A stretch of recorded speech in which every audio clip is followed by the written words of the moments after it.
Daremos comienzo con la clase número 6 de Primera y Segunda de Pedro.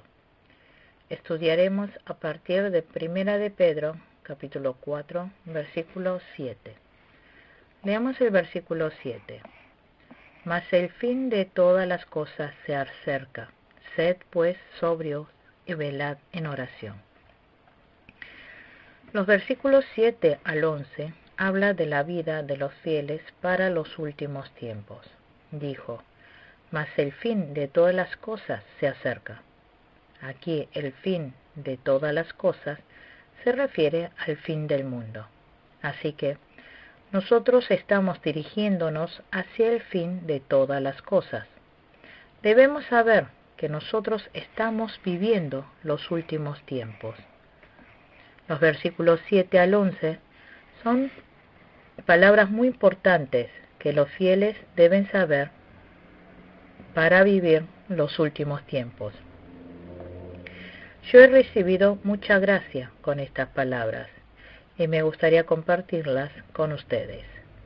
Primero, señales de los últimos tiempos. Todas las personas dicen que estamos viviendo los últimos tiempos. Aquí dice, final de todas las cosas. ¿Qué señales muestran para decir que estamos en los últimos tiempos? Las señales indican el fin. Estas señales están apareciendo por todos lados. Una de las señales más importantes es la restauración de Israel. Dijo que brotarán hojas de la higuera y las ramas estarán tiernas. Mateo capítulo 24, versículo 32. El pueblo de Israel, que estuvo disperso por todo el mundo, volvieron a su tierra y obtuvieron su independencia. Esta es la señal de los últimos tiempos. Y otra señal es que el Evangelio es extendido hasta lo último de la tierra. Actualmente, el Evangelio está extendido por toda la tierra.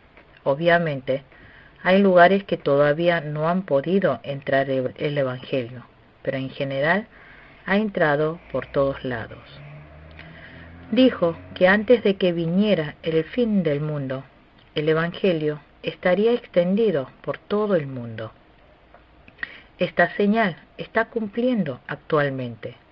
Otra señal es que aparecerían muchos falsos profetas.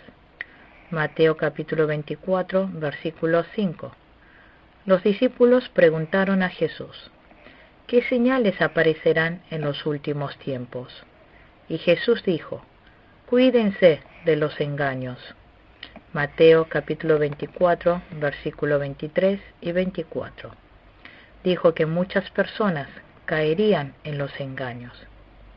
Este tiempo en el cual estamos viviendo está lleno de engaños.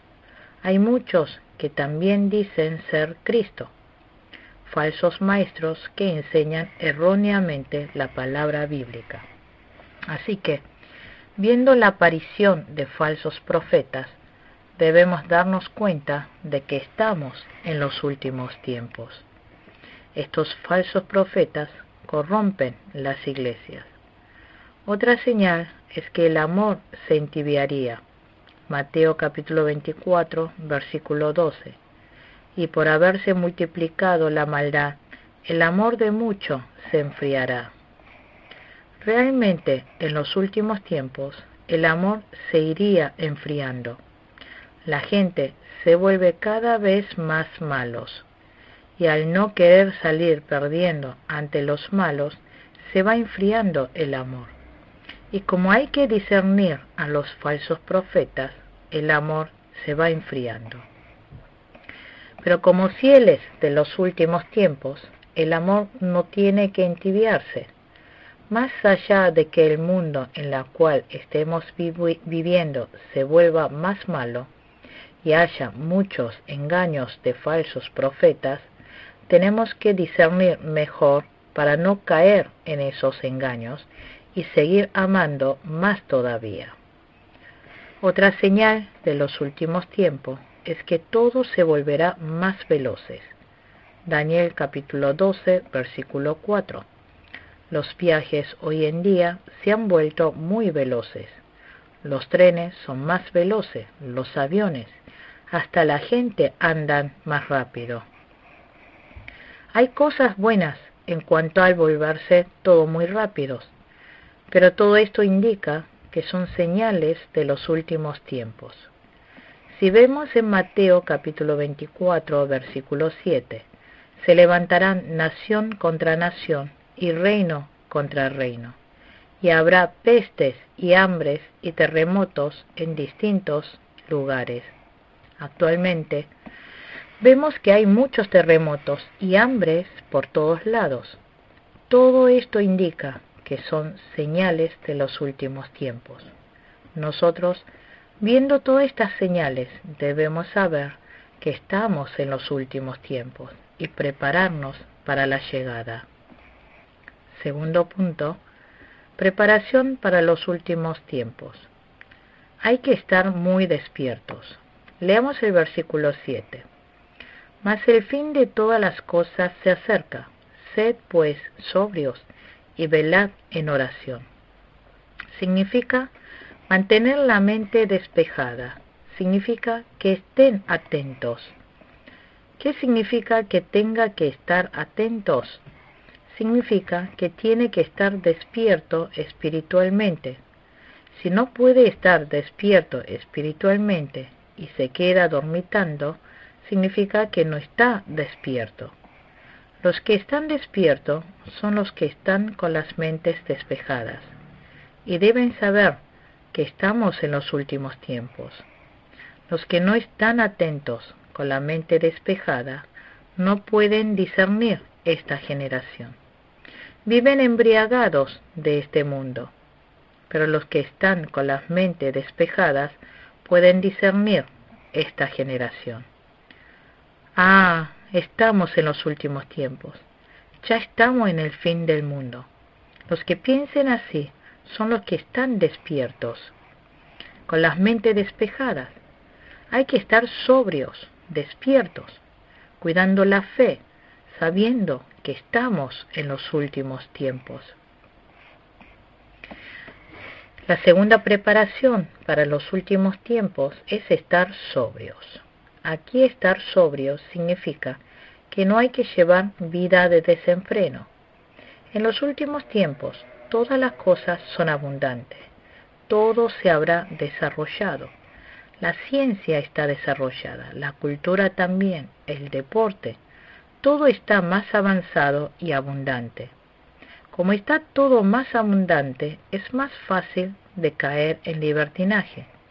El que anda en desenfreno no puede preparar bien para los últimos tiempos. Los que no andan en desenfreno pueden preparar bien para los últimos tiempos. Vencerse a sí mismo es estar sobrio. Vencerse a sí mismo es no caer en desenfreno cuando quiere. También rechazar sentimiento de lujuria cuando ésta surja. Hay que preparar bien los últimos tiempos, estando sobrios y despiertos. Tercero, la vida para los últimos tiempos. Ahora, nosotros, ¿cómo tendremos que vivir estos últimos tiempos? Es lo que todos los fieles deben hacer. Versículo 7. Tienen que orar. En los últimos tiempos hay que orar mucho. Hay que esforzarse a orar. ¿Por qué hay que esforzarse a estar en oración en los últimos tiempos? Porque se hace cada vez más difícil orar por la aparición de muchos falsos profetas, porque el amor se va enfriando, porque todo van y vienen más rápidamente, porque están muy ocupados y andan de aprisa. Por tanto, cuanto más se vaya acercando el fin de los tiempos, tienen que esforzarse a orar. Hay algo bueno de nuestro seminario, y es que nos dedicamos 2 horas al día para orar, y hay que leer 10 capítulos de la Biblia por día. Yo también, desde que entré al seminario, oro 2 horas al día y leo 10 capítulos de la Biblia. Realmente, En los últimos tiempos hay que orar muchísimo. Por eso podemos decir que lo más importante para la vida de los fieles en los últimos tiempos es la oración. Porque si no oramos, no podremos vencer al diablo. El diablo también sabe que estamos en los finales, conoce su tiempo. El diablo sabe que no le queda mucho tiempo, por eso, si puede en lo posible hacer caer a los del pueblo escogido, así lo hará. Así que es muy importante no recibir engaño del tiempo en los últimos tiempos. Si nosotros caemos en el engaño del diablo, todo quedaría arruinado. Una de las señales de las señales de los últimos tiempos era que iba a aparecer muchos falsos profetas. También muchos dirán que son el Cristo. Todos estos son engaños. Así que si no se ora, no podríamos discernir estos engaños y vencer al diablo. Lo primero que tenemos que hacer en los últimos tiempos es orar. Es más, no es exagerado exigir que oremos. Pero lamentablemente hay muchos fieles que no oran. Así que hay muchos fieles, pero el mundo sigue en oscuridad. La oración es poder. Debemos orar más, así recibir poder para vencer al diablo, para así poder ser la sal y la luz de este mundo. Otra cosa que los fieles deben hacer en los últimos tiempos es amar. Versículo 8. Y ante todo, tened entre vosotros ferviente amor, porque el amor cubrirá multitud de pecados. Dijo, y ante todo, tened entre vosotros ferviente amor, porque el amor cubrirá multitud de pecados. Que amemos los unos a los otros profundamente. Si nos forzamos, sale el amor, y si no nos esforzamos, no sale el amor. En un libro que había leído, decía este comentario: el amor no se hace solo con tener el corazón, hay que practicar para poder amar. Yo creo que esto es cierto. Nosotros decimos que tenemos que amar, pero muchas veces, por no tener experiencia, no podemos amar. Por falta de práctica, no puede compartir el amor. Por eso, en la palabra también dice que tengamos ferviente amor. Si nos esforzamos, se vuelve más práctico, y con la práctica se llega a la perfección. Si practicamos amar más, con solo pensar que tenemos que amar, podremos amar. Pero, si no practicamos, podremos pensar que tenemos que amar, pero en realidad no sale el amor. Debemos amar. Los sujetos de este amor son todos los prójimos. No está limitado a quién tenemos que amar. Nosotros debemos amar a todos los prójimos. Está incluido aún a los que odiamos. También está incluido los enemigos, obviamente también a los incrédulos. No está limitado la clase de personas a quienes debemos amar. No se puede amar a alguien y no amar a otros. Teniendo en cuenta que debemos amar a todas las personas, debemos amar a todos los prójimos. En cuanto al amar, ¿cuánto más debemos amar? Debemos amarlos como a uno mismo. Debemos amar a otros como a uno mismo. Como cuidamos a nuestro cuerpo, lo sanamos, le damos descanso cuando está cansado y le conseguimos lo que se necesite, así debemos amar a los otros, aunque sea enemigo. Si tiene sed, hay que darle de beber agua. Dijo que le diera de comer al que tiene hambre. Al que está desnudo, le vista. Cuando nosotros amemos al otro, debemos amarlo como a uno mismo. ¿Con qué amor debemos amar? debemos amar con un amor ágape. El amor ágape es un amor santo. Es amor que Dios nos dio. El amor de Jesús fue incondicional. Nos amó primero y luego se sacrificó. Deseo que ustedes también puedan amar de esta manera, sin condiciones, sin esperar algo, amar sacrificando. Cuando lo hagamos así, ese amor cubrirá multitud de pecados. En el versículo 8 dijo, porque el amor cubrirá multitud de pecados.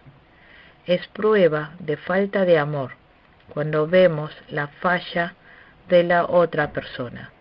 Si realmente amamos a esa persona, las debilidades no se ven, y aunque se vieran, saben que los deberá cubrirla. En verdad, en los últimos tiempos el amor se irá enfriando. Nosotros, comprendiendo el amor ágape con que el Señor nos amó, debemos amar a nuestros prójimos como a nuestro cuerpo. Otra manera de amar en los últimos tiempos es hospedando. Versículo 9. Hospedaos los unos a los otros sin murmuraciones.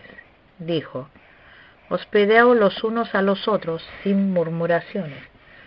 Cuando tengamos que brindar hospitalidad, debemos hacerlo antes que el otro. Hay que practicar la hospitalidad sin quejarse. En la vida espiritual se trata de actuar primero el que recibió la gracia. Y si hemos peleado con otros, debemos ir primero nosotros a pedir perdón. Así que la vida espiritual se trata de ejercer primero, ser hospitalario primero, perdonar primero, amar primero, actuar primero. Entonces todo saldrá bien. Pero nosotros esperamos que el otro actúe primero. Queremos recibir hospitalidad, recibir amor. Dice en el texto que lo haga sin quejarse. ¿Cuándo se produce la queja? Cuando queremos recibir hospitalidad, cuando queremos recibir amor, y cuando queremos recibir y no lo recibimos, salen las quejas. Si somos hospitalarios, primeramente saldrá agradecimiento. Si queremos recibir hospitalidad, nos sale queja. Otra manera de vivir en los últimos tiempos es sirviendo. Versículo 10. Cada uno según el don que ha recibido, ministrenlo a los otros, como buenos administradores de la multiforme gracia de Dios. Dijo que ponga al servicio de los demás, que sirvan unos con otros. Aquí dijo, el don que haya recibido. Todos nosotros hemos recibido dones. No hay ningún fiel que no haya recibido dones. Así que todos los miembros de la Iglesia son indispensables. Cada uno debemos servir con los dones que hayamos recibido. El que haya recibido don de ganar dinero, con eso. El que ha recibido el don de sabiduría, con sabiduría. El que ha recibido con don de técnico, servir con ese don. Dios nos dio a cada uno dones, para que con ese don pueda servir a otros. Por eso, yo también, en obediencia a esta palabra, me esfuerzo para vivir sirviendo. Cuando voy a la casa, sirvo en la casa. Si voy a la iglesia, sirviendo en la iglesia. Si voy al lugar de oración, sirviendo allí. Si voy al gimnasio, sirviendo en el gimnasio. Donde quiera que vaya, busco servir. Y sirvo allí en ese lugar. En el texto, como buenos administradores, un administrador es un mayordomo que tiene a cargo las propiedades del dueño. Así que, cuando nosotros sirvamos, no debemos hacerlo para uno mismo, sino para el Señor que le encargó las obras. Si es por uno, se vuelve un mal administrador. Si lo hace para el Señor, es un buen administrador. Cuando nosotros sirvamos, debemos hacerlo desde la posición del buen mayordomo, y los administradores solo hacen lo que tienen que hacer. Y cuando nosotros sirvamos y lo hayamos hecho, no debemos esperar nada a cambio. Hay que trabajar sin esperar méritos. El servicio en sí es la fe. El servicio en sí es bendición de Dios. Poder servir es bendición de Dios. Es de gran bendición poder servir por Dios, mientras que otros no pueden. Así que ustedes aprovechen esta oportunidad que tienen de servir a Dios y háganlo con toda la fuerza. No digan que no tienen nada que servir. Cualquiera puede servir. La viuda también sirvió con 2 monedas. Un niño sirvió ofreciendo 5 panes y 2 peces. Por eso en los últimos tiempos los fieles deben vivir para servir. Yo existo para servir. Donde quiera que vaya, sirvan, sean hospitalarios. Amén. Entonces, donde quieran que vayan, los recibirán con bienvenida. Serán bienvenidos en todos lados. Dijo que sirvieran con la fuerza que Dios provee. Versículo 11. Si alguno habla, hable conforme a las palabras de Dios. Si alguno ministra, ministre conforme al poder que Dios da, para que en todo sea Dios glorificado por Jesucristo, a quien pertenecen la gloria y el imperio por los siglos de los siglos. Amén. Podemos ver que hay muchas personas que se han lastimado trabajando en la iglesia. ¿Cómo pueden salir heridos si están sirviendo para Dios? ¿Cómo es que se lastiman trabajando en la iglesia? ¿Cómo es que se lastiman trabajando entre fieles renacidos? Porque hay muchas personas que quedan heridos en la iglesia. ¿Por qué terminan heridos? Porque no lo hacen con la multiforme gracia de Dios. Muchas veces escuchamos, qué difícil, cuando están trabajando en la iglesia. Ah, qué difícil, qué duro. Como sienten que el servicio es duro, caen en desánimos y piensan que es duro, así se quejan y critican.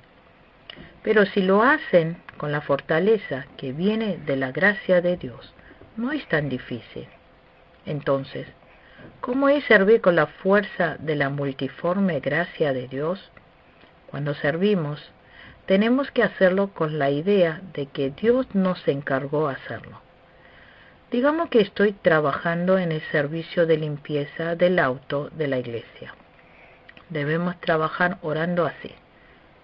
Dios me encargó esta tarea. Dios, ahora voy a limpiar este auto.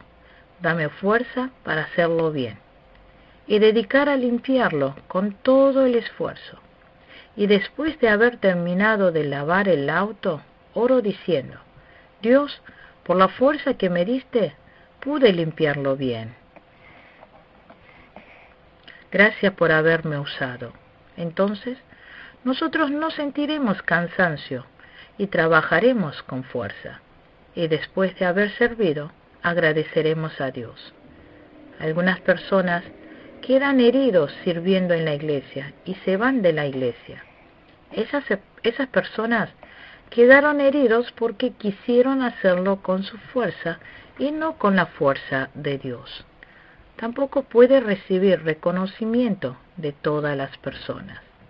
Algunos los insultarán. Debemos estar dispuestos a trabajar a pesar de todo eso. Entonces podrán servir hasta el final. Estamos viviendo los últimos tiempos. Como fieles de los últimos tiempos, debemos orar, amar, hospedar, servir, y este resultado será de gloria para Dios. En el versículo 11 dijo, para que en todo sea Dios glorificado por Jesucristo. Cuando vivamos de esta manera, será glorificado Dios. Será de bendición a otros. Si servimos esforzadamente, somos hospitalarios, entonces será de bendición para otros y será de bendición para uno. 3 cosas. De alguna manera, estas son las conclusiones de la vida espiritual. Todo lo que hagamos, todo lo que digamos, tiene que ser de gloria para Dios, bendición para otros y bendición para uno mismo. Luego, otro punto, participen del sufrimiento, versículo 12 al 19. Leamos el versículo 12. Amados, no os sorprendáis del fuego de prueba que os ha sobrevenido, como si alguna cosa extraña os aconteciese. Aquí llamó amados. Llaman a los fieles amados. Dijo, no se extrañen del fuego de la prueba que están soportando, como si fuera algo insólito. Lo importante es que a los amados le vendrán pruebas de fuego. La prueba no viene a los incrédulos, sino a los que creen en Jesús. La prueba hace fracasar no solo a los incrédulos, sino también a los creyentes. No solo se mueren los que no creen, sino también se mueren los que creen. ¿Por qué sufren los creyentes? Para que reciban más grande bendición. Si nosotros guardamos la fe, recibiremos una bendición más grande. Primeramente, en la actitud de los fieles, cuando estén en sufrimiento, dice que si nosotros queremos vivir piadosamente, recibiremos persecución. ¿Qué actitud deben tener los fieles que reciben sufrimiento, reciben persecución, y cuando estén en la tribulación? No hay que temer. Capítulo 3, versículo 14, si vemos este versículo, dijo que no temiera. ¿Por qué no temer? Porque si teme, se le avecinará el temor.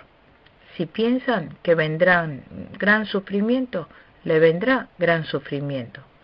Si tememos, volverá ese temor.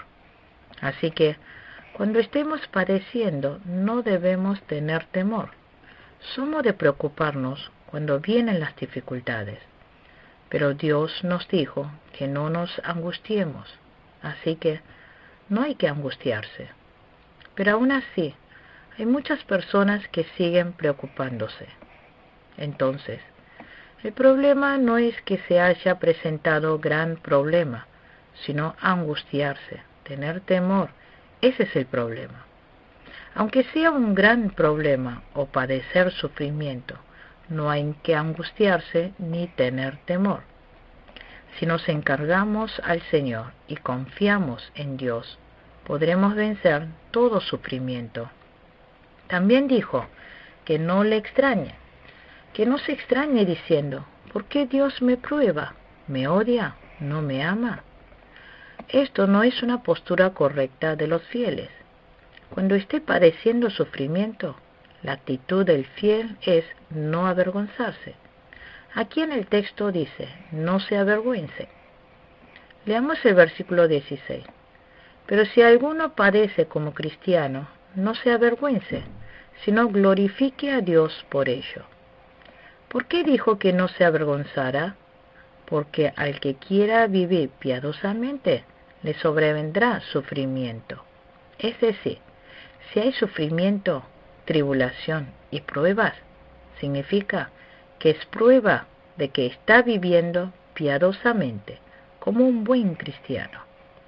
Estos son pruebas de que está viviendo junto con el Señor. Por eso, nosotros no debemos tener vergüenza. Es más, hay que estar agradecido. Hay que alegrarse. Mateo capítulo 5, versículo 12. Dijo que se gocen y se alegren cuando estén padeciendo por causa del Señor. Y no hay que escapar de los sufrimientos. Huimos fácilmente cuando estamos sufriendo. Nos alejamos de la gente, de la iglesia, del trabajo. Esto no es actitud correcta de los fieles. La actitud correcta de los fieles cuando estén padeciendo es tener paciencia y no huir. Cuando hacemos lo que tenemos que hacer hasta el final, sin huir, aunque vengan tiempos de sufrimiento, algún día vendrán buenos días. Después dijo, participen del sufrimiento, que participen de la aflicción. Segundo, motivo de estar alegres cuando estén en aflicción. Cuando nosotros los fieles que creemos, no es alegrarse cuando pare de sufrir, sino cuando estén padeciendo sufrimiento. Alegrarse cuando tengan más grande sufrimiento que pequeños. Hay que alegrarse más cuando estén sufriendo frecuentemente que cada tanto. ¿Por qué? Tiene que estar gozosos ante el sufrimiento, porque los lleva a participar del sufrimiento de Cristo. Y también se alegra con el regreso de Cristo. Versículo 13. Sino gozaos por cuanto sois participantes de los padecimientos de Cristo, para que también en la revelación de su gloria os gocéis con gran alegría. Cuando nosotros estemos recibiendo sufrimientos por guardar la palabra, es lo mismo que estar participando del sufrimiento de Cristo. Por eso el apóstol Pablo se esforzó para participar del sufrimiento de Cristo. Cuanto más hayamos participado del sufrimiento de Cristo, más permaneceremos en el poder. Versículo 13 dijo, os gocéis con gran alegría. Cuando nosotros, por guardar la fe, padecemos, participaremos con alegría en la venida del Señor. Y por medio del sufrimiento de Cristo, participaremos de su gloria. Versículo 14. Si sois vituperados por el nombre de Cristo, sois bienaventurados, porque el glorioso Espíritu de Dios reposa sobre vosotros. Ciertamente, de parte de ellos, Él es blasfemado, pero por vosotros es glorificado. Como Dios ha glorificado a Jesús, también nos glorificará. Si padecemos sufrimiento por guardar la fe, tercer lugar, tendremos sufrimiento del juicio. Versículo 17. Porque es tiempo de que el juicio comience por la casa de Dios. Y si primero comienza por nosotros, ¿cuál será el fin de aquellos que no obedecen al Evangelio de Dios? El juicio comenzará por la casa de Dios. La casa de Dios se refiere a la iglesia. ¿Por qué comenzará el juicio por la casa de Dios? Porque Dios salvará a los fieles y enjuiciará a los incrédulos. Versículo 18. Y si el justo con dificultad se salva, ¿en dónde aparecerá el impío y el pecador? Los pecadores y los incrédulos no tendrán dónde ponerse. Lo único que los pecadores y los incrédulos recibirán será el juicio. Ellos recibirán el juicio y se irán al infierno eternamente. Versículo 19. De modo que los que padecen según la voluntad de Dios encomienden sus almas al fiel Creador y hagan el bien. Cuando venga el sufrimiento, ¿cómo tenemos que guardar la fe? Encomendando nuestro espíritu a Dios y cumpliendo la voluntad de Dios. Entonces podremos guardar bien la fe. Concluimos con la clase número 6 de Primera y Segunda de Pedro. Muchas gracias.